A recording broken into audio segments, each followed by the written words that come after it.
Welcome to Brown Brothers Book Banter, the podcast where Kenneth and Kyle dive into the vibrant world of children's literature. Join us each week as we explore the enchanting realm of books featuring insightful interviews with renowned children's book authors, discussions on the latest title releases, and inspiring conversations with passionate librarians. Now, here are your hosts, Kenneth and Kyle Brown.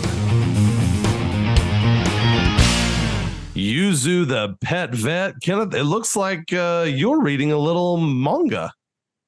I am reading a little manga. Have we already started the podcast? Yes. Well, sorry that I wasn't quite ready. I've been learning about manga these days. I have been asked recently to join with a fantastic librarian from Owasso to do a presentation at OLA this spring. And it's about graphic novels and manga. And I'm trying to figure it out. I haven't really read much of it. And you have to read it backwards and you have to follow a certain pattern. It was kind of cool. Last night I was speaking with an author friend of mine and, planning a trip to Oklahoma. And I told him I was really trying to get into manga, struggling a little bit. He said, wait a minute, my daughter is a manga fanatic. And so she actually joined on the FaceTime and told me all about it for about 20 minutes and told me the history of it and gave me some tips on how to understand it more. And one of her tips was to watch some anime. She said, if you watch that, then you'll kind of understand more and it will really help you take that step into reading the book. So I'm looking forward. I've got like 40 books I checked out from the Metropolitan Public Library System and looking forward to kind of getting my manga on. I was actually looking on the Oklahoma Library Association website. They actually have a Great Books Grant for the Sequoyah Book Award books that they get in when they read all the books. I guess they're giving a lot of those books away. So what do you know about that? Well, just a great opportunity. There's so many books that pour in for them to look at, and they've decided to give back. And so it's kind of based on need, but there's other factors involved too. So there's a form that you can fill out on the Oklahoma Library Association's website and have a chance to have a whole bunch of books donated to your school. We always like to talk about new books, Kenneth. And although I know you can't highlight all of them, I know you pour through all the new books. How many books are there normally in any given week that come out? For the major publishers, I usually end up going through a list of about 120 to 160 and narrowing them down. So it's kind of fun. I get to look out and, look at some of the previews on Edelweiss and get to, see which books have the most number of starred reviews. And this week, on the 17th, we all know him as the Fonz, Henry Winkler. Isn't that what he did? Is that what it was? And I'm sure he does it a lot better than us. Yeah. But, he's written Here's Hank Zipzer, the alien superstar. But he has a new series with his co-author, Liz Oliver. And they've written one called Detective Duck. So that new series comes out, the first book. And it's about a duck that does some environmental mystery solving. And his autobiography comes out at the end of October as well. Henry, the Fonz, and Beyond. So we thought that was pretty cool. Yeah. And then Coretta Scott King winner, Renee Watson, and also a former Sequoyah Award nominee for Piecing Me Together. She has another book in her Ryan Hart story series called Ways to Build Dreams. Also, moving on to some former Redbud All-Stars, Ame Dyckman. She has a new book coming out. Hey, Kenneth, yes? Did you hear that? Oh, I heard a doorbell. Yes, a doorbell. Hang on. There's somebody in the waiting room. Let me get them in here real quick. Oh my goodness. It's Ame Dyckman, the winner of the Redbud a few years ago for Dandy, and she has a new book coming out this week. Don't blow your top. Hi, Amy. Hi, Kyle and Kenneth. Thanks for having me. I'm really excited to be here and talk about Don't Blow Your Top. Awesome. We can't wait to read it. Thank you. So this one comes out on Tuesday, the 17th of October. And we had so much fun with this. I like to say we're having a blast with this book. It is illustrated fabulously, wondrously, amazingly by Ame Dyckman, and her art on this book literally blows me away. It's lively and bright, and there's so much happening, and it's just these beautiful, amazing kid colors and hilarious expressions, and I've never seen anything like it. It almost reminds me in a way of that fabulous scratch art. Have you ever done that? It's so much fun, right? Where you get to reveal like all the bright, beautiful, bold colors under, and it's just so kid true and so much fun. And I couldn't have asked for a better partner on this book, and it's with our pals at Orchard Books Scholastic. I've had the opportunity to work with them before. They're wonderful, and we're just so excited about this one. Lots of big emotions, because little kids have big emotions, and even big adults do too. And sometimes you just need to know ways that you can help calm down before you blow up. So that is the purpose of our book, and like I said, we're having so much fun. I actually think that might be something useful for me to read as well. I'll just be honest with you.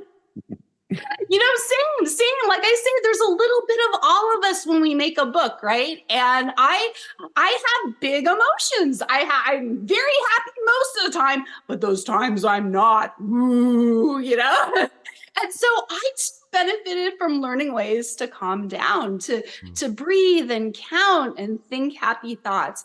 I had a little explosion or two. In fact, the book is dedicated to everyone I've blown my top at. That was quite a list. We ran out of room. So just everyone in general. And I'm trying to improve on that myself. But again, we have big emotions, and sometimes they just come out. We just love all your books. You have an extensive catalog of works. And if you're listening or watching this, you need to make sure you have all of Ame Dyckman's books in your library.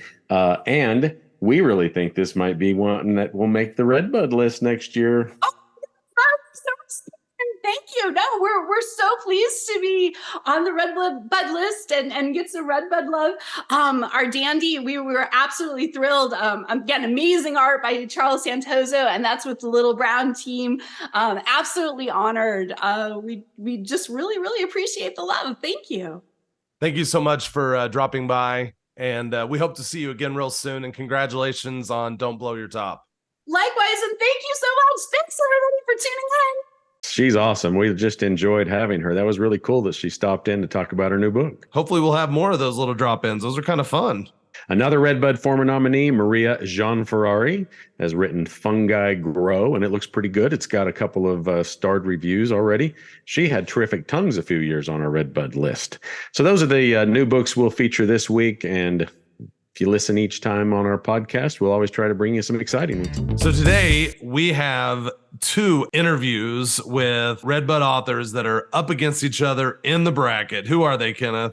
Ame Sauer for her book, The Underpants, and Meg Fleming, whose book, I Live in a Tree Trunk, is also on the Redbud. And like Kyle said, in the first round, they are up against each other. Check out this picture. I screenshotted this whenever we got them onto Zoom. They all of a sudden just went into this fighting pose, and I captured it for you all to see. If you're listening on the podcast, you might want to go to our Brown Brothers Books website and look at the video here, because we'll be showing you that picture. But it was a great time. Like Kyle said, they're both on there. We've interviewed them back to back, but we gave them about 5 or 10 minutes between where we turned the record button off, and they got to catch up because they're good friends and they've been in the industry forever, writing great books. And so it was fun to kind of be flies on the wall listening to that great conversation. So I think we're going to start out with Oklahoma's own Tammi Sauer.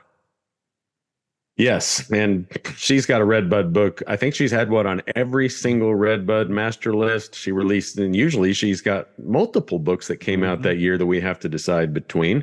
She just puts them out really quickly, and they're so fantastic. And, Oklahoma really loves Tammi Sauer. We are so thrilled to welcome Tammi Sauer to our podcast today. She is the author of this year's 2024 Redbud nominee, The Underpants, but she has been on every single year. I think we've been going for 7 years now. And it's because she writes Redbud type books, and they're so wonderful. All the way from Edmond, Oklahoma, just about 30 minutes from us right here, is Tammi Sauer. Welcome, Tammi. Hi, I'm very happy to be here. Thank you so much. We just love your books. And Kyle and I were reminiscing earlier today about the first time we met with you about the Redbuds. It was a concept, and we came to you for advice. Yes, I was just so excited because it's great that you give little ones the opportunity to have their voices heard by voting. I think that's a really special thing. Well, I mean, you're the queen of children's books. I mean, anytime we're talking to another author, they're like, oh, she's it. But I mean, it's just so cool that, when we built the Redbud, we had your types of books in mind. They're quick.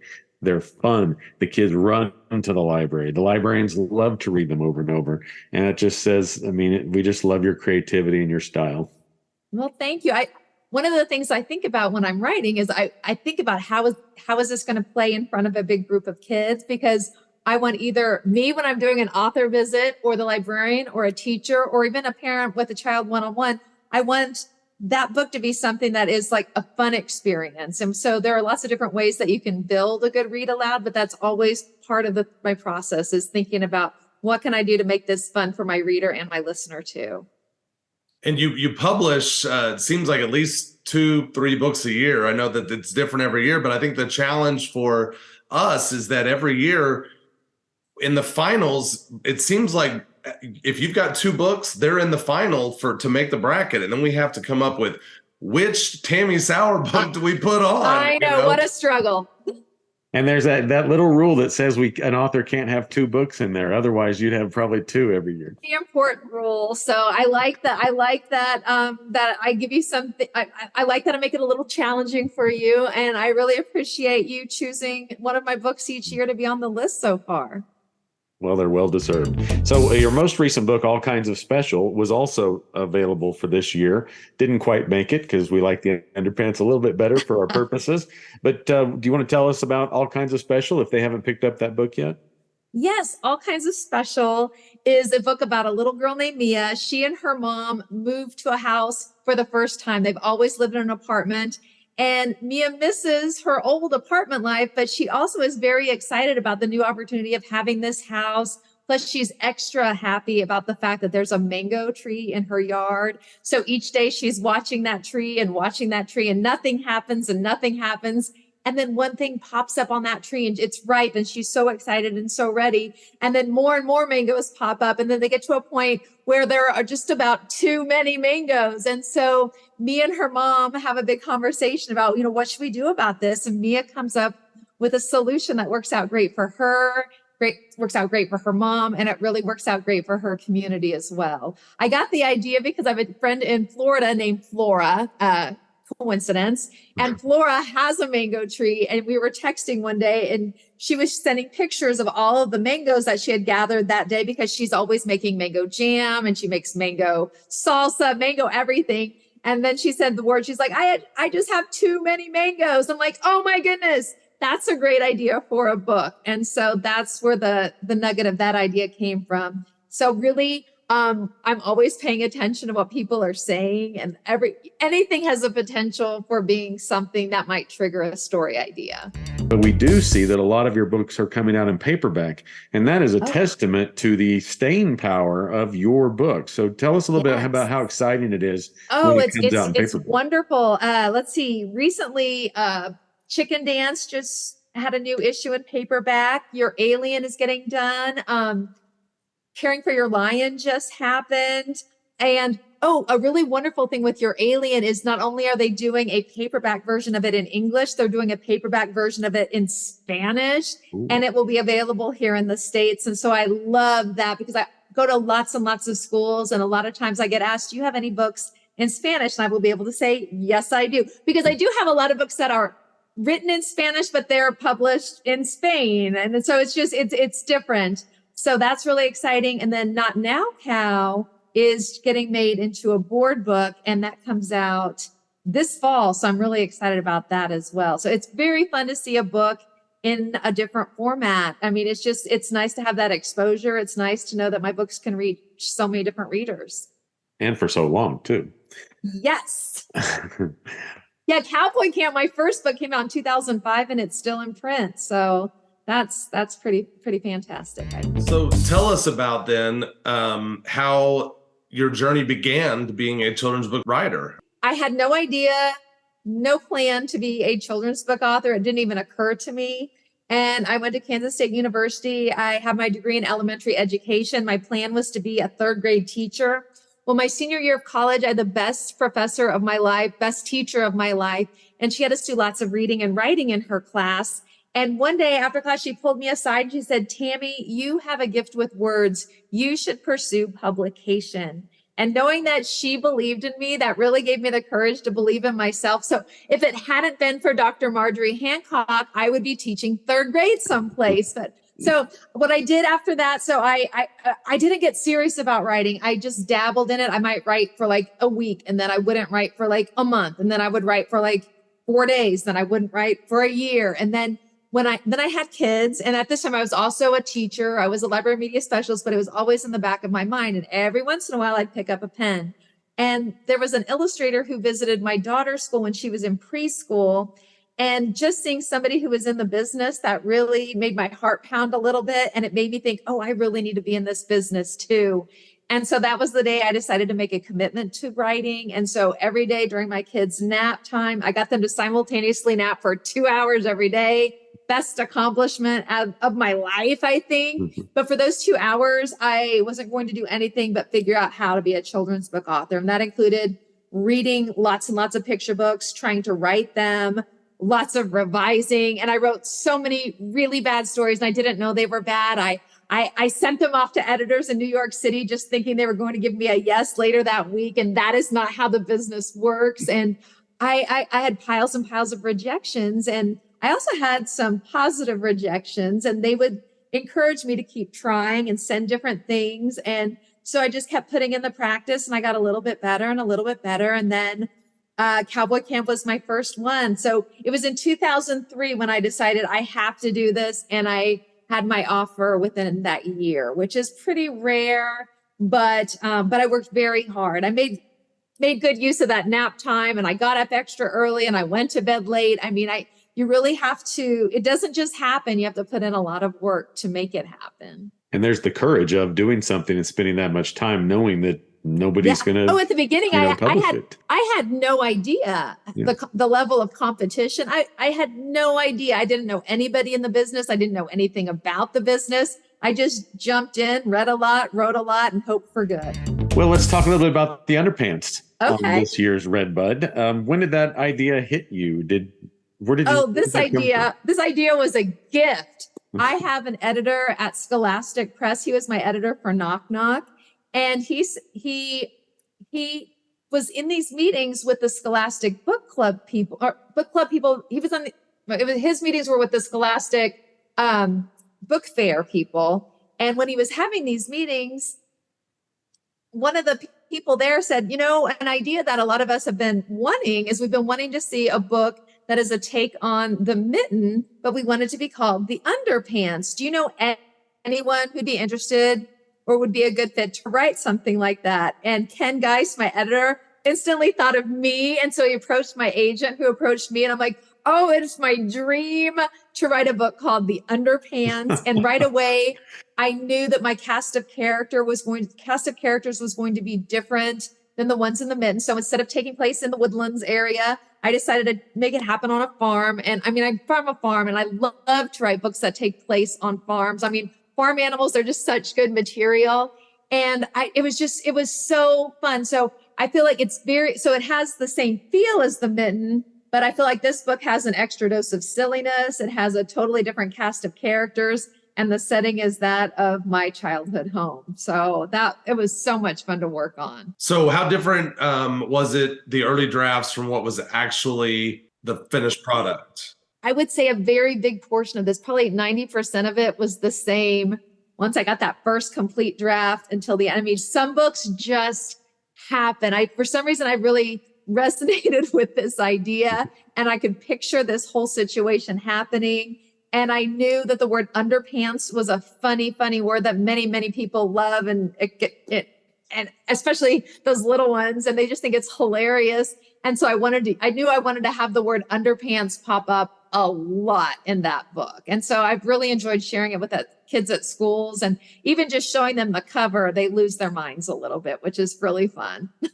Was this your first time working with Joran Cole, and how did that go? Okay, Joran Cole, let me tell you, this is the very first, it might be the only book that he's illustrated. And when I'm at school visits, I talk to kids about that, and I'm like, oh my goodness, this is his very first book. And Joran had to put so many animals in one pair of underpants. I'm like, didn't he do a great job? I mean, really, the expressions of these animals, the body language throughout the book. This is a funny book in the text, but his art just brings it to another level. I mean, I could not imagine a better fit. Normally, when I'm paired with somebody who's new, you get a little nervous. You're like, oh, you're hopeful. Like, oh, I hope this will be great. Let's hope for good. But I didn't have really anything to go on. And I couldn't have picked a better illustrator for this book than Joran Cole. So during the process of writing the books, is there a group, or who do you read these books aloud to make sure that you're hitting all the right beats? And well, a lot of it is just innate at this point, because I have a good sense of rhythm for picture books. One of the things that I do is I record myself on my phone reading the manuscript, and I go on a 3.5-mile walk every morning. And a lot of times people are thinking, oh, she's listening to music, but usually I'm listening to myself, and I'm listening to myself read it because I can hear where a word might not be the best choice. And it helps me as I revise. I also have a critique group. And so what I do is I will write the best thing I can, then I'll revise, and then I'll revise some more. And then once I feel really strong about that manuscript, I'll pass it along to my critique group, and those people will take a look at it. They will offer their feedback. And sometimes what they suggest really resonates with me, and I can make improvements that way. And plus a critique group is wonderful because you have people who can celebrate with you and who can also commiserate with you, because both things happen a lot in this business. And also, once I've worked on it a lot with my critique group, then I'll share it with my agent. My agent is an editorial agent, which means she will look at it and she might have some feedback for me as well. And sometimes I'll be like, oh my goodness, that's perfect. And then I'll go in and I'll dig in a little bit more. But really, for the underpants, that one, normally it takes so much, but this just felt like a gift, because I knew that story inside out, and I knew how to change it to make it mine. So do you mind reading us a few pages and then maybe mention the little strategy for bringing the book to life as our librarians and teachers read them aloud? Well, I want you to see the beginning. So you know what's happening. We see this farmer. We see that there's another character just peeking through the window, and you can probably guess what that little character's seeing. And so this is the opening. It says, one chilly morning, Kitty pounced on the farmer's fresh pile of laundry. She made an unexpected discovery. Ah, said Kitty, I love this cozy coat. It was a perfect fit. Kitty sauntered outside for a trip around the barnyard. Kitty, said Dog, what are you doing in those underpants? Well, Kitty looked as proud as a kitty could. It's a coat, said Kitty. And so this book is just so fun because all of my characters, I've been really happy to have come up with a different voice for each one. And Rooster is probably my favorite, but it's fun. The book builds on itself, and more animals are trying to point out, hey, what are you doing in these underpants? And then they get convinced, oh, it's a coat, and they go along right with it. So it's just ridiculous. Can you tell us a little bit about your school visits, and if somebody wants to have you at their school or virtually, do you offer those? And if so, how do they contact you? Oh my goodness. I love school visits. I mean, I did used to be a teacher. I did used to be a librarian. It's fun to get back into schools. And when I'm there, I'm talking about what I love the most. And I love getting kids excited about what I love. I love getting them excited about reading and writing. I'm going all over the place this school year. Last school year, I was all over the place too. I think I went to like 8 different states last year for school visits. And I think I've got 4 different states lined up for this year. And I think I already have 50 some visits on my calendar. But I love visiting Oklahoma schools. I love visiting the schools that are not in Oklahoma. It's really fun for me to be able to connect with my audience. If you want to reach out to me to ask about a school visit, you can go to my website. It's tammisauer.com, and there's a whole page about school visits. You can email me at tammisauer.com. I would love to hear from you. I would love to be at your school. I would love to meet your kids and get them excited about reading and writing too. All right. Well, unless you have anything else to say about the underpants or anything to any of our library friends who will be listening, I think we're about done. Well, okay. Well, I'm really grateful to be here. I'm happy to share the underpants with so many kids through the Redbud Read Aloud Award. I love that this award lets kids be heard. I love that their voices get to be heard. I like that they get to choose. I think it's really wonderful that this award celebrates books that make great read alouds, because that's what picture books are meant to be. They're meant to be read aloud. And so I'm just happy to be a part of this list, and I can't thank you enough. Well, thank you for sharing your talents with the world, and thank you for joining us today. Tammi Sauer, the author of The Underpants. Man, Kenneth, I wish I had half of her energy. Yes, and we hear all the time from schools that she's visited where she puts on just the greatest school visit, high energy, and the kids love her and they talk about her for years to come. So, if you want to have her for a school visit, she gets pretty booked up pretty quick. So you might want to plan ahead, maybe even 1 or 2 school years ahead to make sure you can get a visit from her. All right, so now we're going to move on to Meg Fleming. Meg Fleming is right now with a group of other artists, whether it be authors or illustrators, and they are in South Africa. Kenneth, can you tell us any more about what she's doing there right now? Yes, we were able to catch her just a day or two before she headed out on this trip. They have a group called the Children's Book Creators for Conservation. And like Kyle said, they're in South Africa. They're going to visit schools and orphanages and just, learn about biodiversity and some other things down there in that area and conservation. And there's pictures that she's been posting, and the other authors and illustrators have been posting on their Facebook pages. And so if you follow them, check them out, or just search for Meg Fleming posts, and you'll get to see some of the things that they're doing down there. We were kind of excited. She actually wrote to us after the fact and said that she was going to talk to everybody on this trip about coming on a future podcast with us. So hopefully that all materializes. But until then, we've got Meg Fleming talking about her book, I Live in a Tree Trunk. Well, we'd like to welcome in Meg Fleming today, a very, very successful and talented author. And her new book, I Live in a Tree Trunk, is on the 2024 Redbud Read Aloud Award Master List. She has joined us today from outside of Oakland, and this book is not only her first Redbud, it's her second book. We want to welcome in Meg Fleming. Hi, Meg. Thank you so much, Kenneth. Hi, Kyle. Thank you so much for having me. We had so much fun last year with I Was Born a Baby.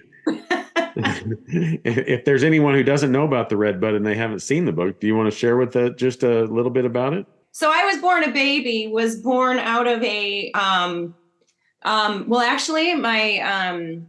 was born out of boredom during COVID. Mm-hmm. I was amused by the thought of just the concept that there are a bunch of animals that are so unrelated that we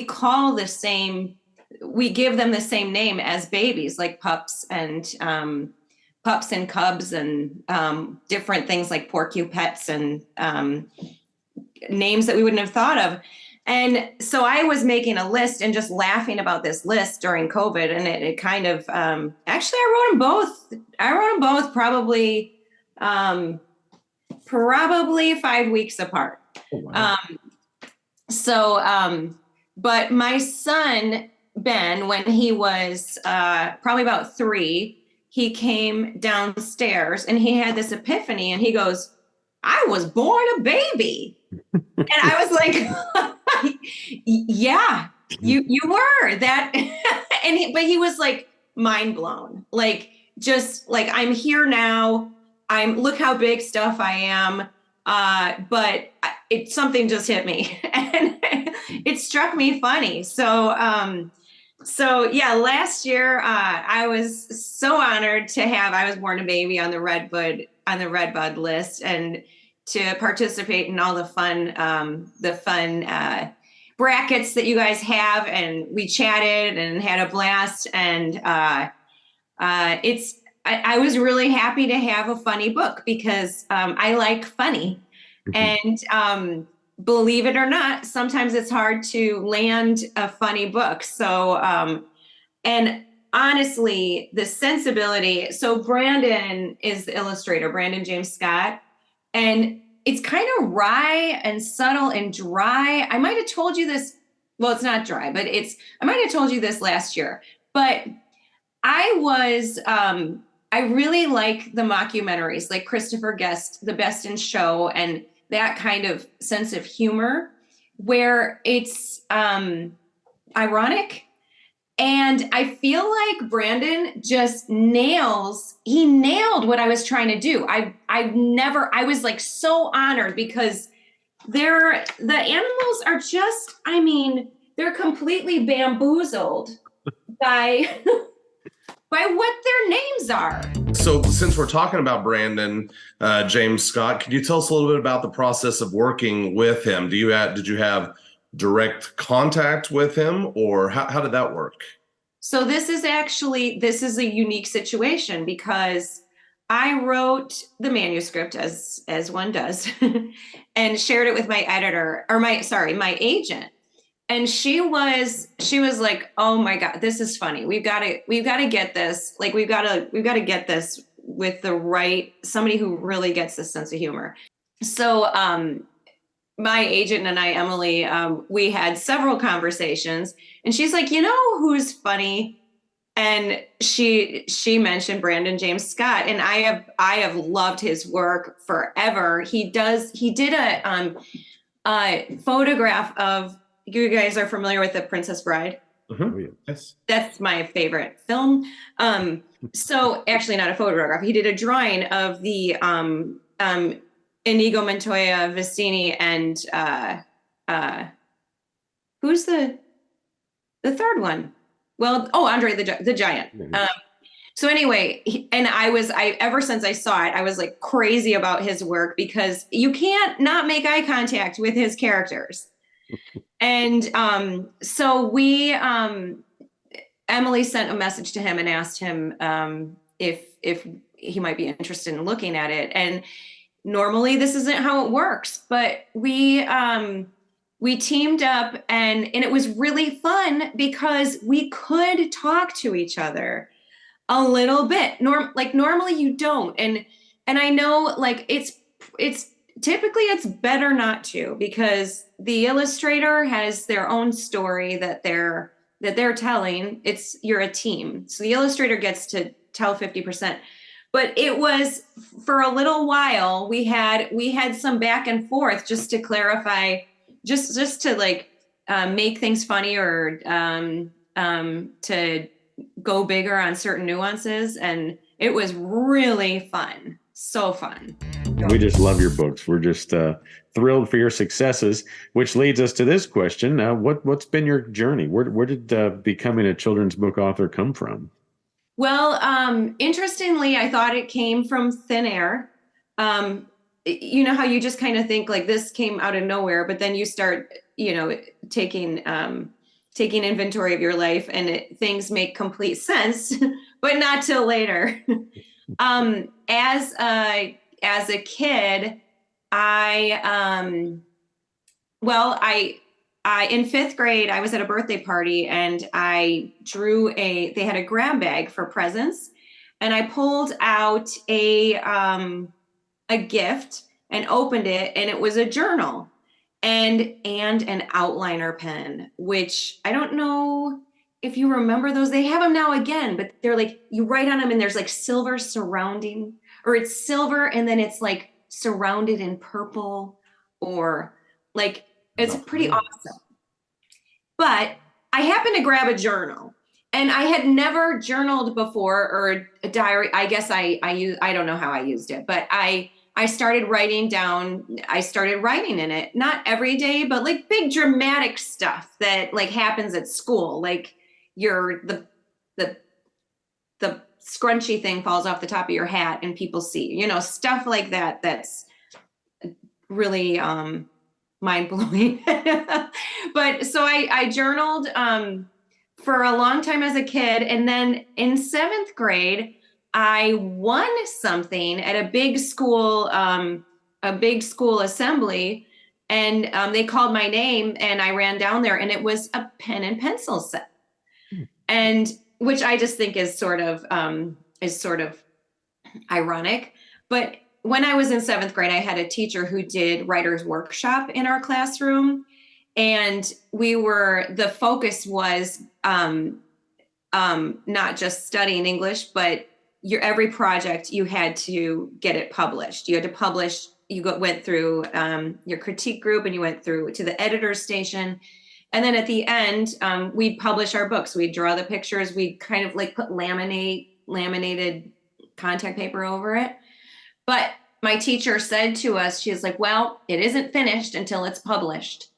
And that was like, it's a really haunting thing to say to someone, because you're like, if you're someone who likes to finish things, you're like, Urgh. So I would say that was as far as writing is concerned, that was instrumental. But then in high school and college, I got really into performance theater, musical theater, and choral singing. And I ended up studying music in college. I have my degree in choral music education. And my life as a singer, I think, is really what informs my storytelling, my pacing, whether it's in rhyme or not. I studied I have so many songs in my head that it's more like a lyric machine, like lyrics rolling through my head at all times. And so I think that was really the foundation for this being a practically perfect fit for me to be writing in the picture book format, because I love wordplay. So do lyricists. I love punctuating with consonants and drawing out vowels. So do singers and lyricists. So it's I blame the music, and I say that in the best possible way. Either one of your red buds, can they be? Is there a tune that goes through your brain when you're reading? I think like there are a lot of melodies.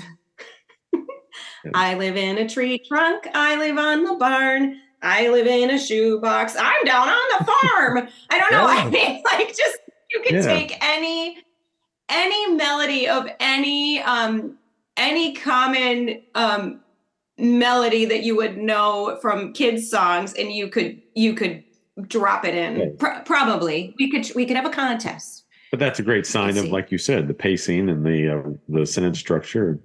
If you can sing a song if you can sing it to any tune, then that works. Was there just one way that this book had to be written almost? I mean... Oh, you guys, they are both equally puzzling. Because I was working in rhyme, and because the animals, their names are fixed. It's if I pulled the order of one, like let's say there's a howler monkey, or let's say there's a monkey that could have worked in like each stanza is a little scene. Mm-hmm. And so like if you're looking at I live in a bog, I live in a mound, my place is a burrow hidden in the ground. There are I would pull different animals. This is like the hedgerow. Like I might want to say, oh, I want the hedgehog earlier. So I live in a hedgerow. I live in a mound. That would work. But it was like a tangled mess. If you pull one animal from somewhere and put it somewhere else, and it has to rhyme and it has to flow. So it's like these layered puzzles or layered linguistic challenges that they if you looked at my drafts of these books, it's a mess of arrows and just circling animals and moving them places. And I probably have like 75 printed out versions of each book, because it's piecing it together is hard. And then if you have to make an edit and they're like, oh, you know what? Can you move can we make the porcupine like a front runner here? And I'm like, I mean, we can. It's a domino effect. Do I want to? No. But the fun thing about it is I always wanted to work on these books because they're so fun. Are there any other strategies that when people are reading I Live in a Tree Trunk that you might be able to share with us? It might seem obvious, but like to go through and pick out a couple animals that you can make a voice for. Like you don't have to do all of them. And I know a lot of, like most people who read to kids on the regular do this naturally, but you can go through and pick out which animals you want to accentuate. It's usually the really dramatic ones who are just in shock, like, are you for sure? But I think also looking for the rise and fall of the line, and anywhere there's like wordplay. Like I love internal rhymes along with with rhyming, but like I always highlight these guys because the wordplay is fun. I live in a hive and dine out in a flower. I ramble in a bramble. I shower in a bower. Like when you see like moments where there's like internal rhymes and obviously it's accentuated in the writing, go ahead, like accentuate it in the reading, because kids like they think it's hilarious. I think they think it's hilarious. I mean, when they're laughing, it's confirmation. Is there anything else coming out from Meg Fleming anytime soon? Anything on the horizon? Well, I have a book coming out. Next year I have a year off, which is nice because then I can build, then I can work on my writing. But in fall of 2025, I have a book called The Everything Trail.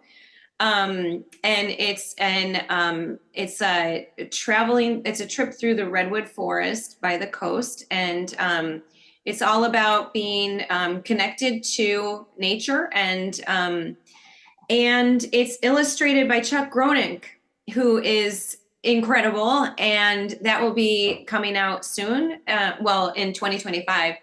And then there are more in the works that I can't talk about yet, but it's on the horizon. All right. So I think we're just about done. Just wanted to ask you about school visits and connecting with schools. Do you enjoy doing those? Do you offer virtual and in person? And where do they go to find out more? I do school visits. I love school visits. I was previously a teacher, so I can't help myself around kids. And I love teachers and librarians. It's my jam. So you can find any information that you want about my school visits on my website, meg@megfleming.net, under the presentations section. And I do Zoom visits. So yeah, I can zap in rather easily. Well, as Kyle said earlier, we can't do it without you and, talented authors like you and the great illustrators. And I Live in a Tree Trunk, Meg Fleming, Redbud 2024 nominee. And we just want to thank you for spending this time with us, Meg. I'm so grateful to you and all the team who did all the reading for the Redbuds, and the librarians who are sharing them, and the teachers who are making it so much fun. And of course the kid voters. Everyone's a winner as far as I'm concerned with this amazing program you guys have. So thank you for being so creative and making a bracket that's right up a lot of people's alley. So definitely up mine. That was 2 great interviews, Kenneth. Yes, it'll be very exciting to see who wins between Meg's book and Tammy's book in the first round.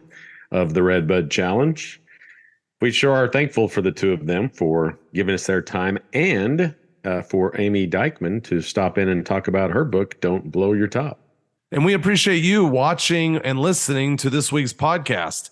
As a thank you, we would like to give you the opportunity to win a prize. So if you'll go to brownbrothersbooks.com/podcasts, there is a link to a Google form. Is that correct, Kenneth? Yes, and if you'll enter code word animals, because Meg and Tammy's books are about animals, and we'll just use that for our code word. And the prize will be a special Harry Potter Welcome to Hogwarts book club activity kit. And it's got a lot of great Harry Potter stuff in it. I've just received a few of those, and they might be kind of collectible. If you don't mind, we would love for you to like and subscribe to all of our social medias, including our YouTube channel. Leave us a review on the podcast. Let us know what we're doing right, what we're doing wrong. If you don't want to say all that we're doing wrong publicly, then why don't you shoot us an email? That might be better. And that's brownbrothersbooks@gmail.com. Have a great week, everybody.